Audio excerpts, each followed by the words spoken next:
And in this position, with a queen hanging, with a knight hanging, with a bishop hanging, Mikhail Tal sacrificed all of them and captured this knight on f6, left all of his pieces out to die.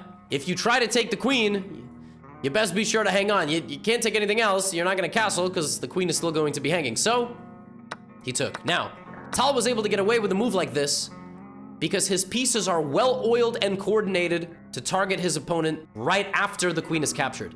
He captures on g7, simultaneously threatening to get a rook, but also reopening the diagonal for the bishop. All his pieces work together. Rook g8, and now the culmination of the sacrifice. It is actually not rook to e1, which looks like it wins a queen because it loses a bishop and a rook in the process, and when the dust settles, Tal would be a full rook down. He could grab the bishop on his way out, but then he would lose this. This is under fire, and he loses the endgame. No. Bishop to f5! Sacrificing another piece, and another piece. All three pieces are hanging, and yet they all work beautifully, because you gotta choose who you're going for. If you take the bishop, I get knight to d6, and I win the queen, and I emerge in a better endgame. That very well could be the best move. You can take on h4, right? Now you'll notice Stockfish is kind of like demystifying the white attack. But when you played against Tal, you had to defend perfectly. He took the bishop, bishop e6, and then he tried to go for this. Tal just bulldozes in with more pieces. King e7, and beautifully gets out of danger, saving his rook, defending the bishop, and black still could maybe hang on. And he goes g3, grabs this, bishop takes a6.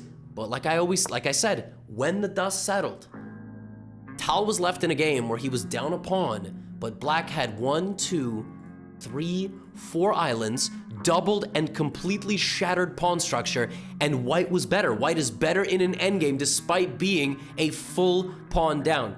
All of this made possible by the fact that when his queen was attacked, he played pawn to f6, shredding open the center of the board, forcing his opponent to dance at his pace. Escapes into the endgame, and he converts it expertly. The beautiful thing about Tal was he wasn't just an attacker. He had control of the game in every phase, and black ultimately succumbs to the pressure.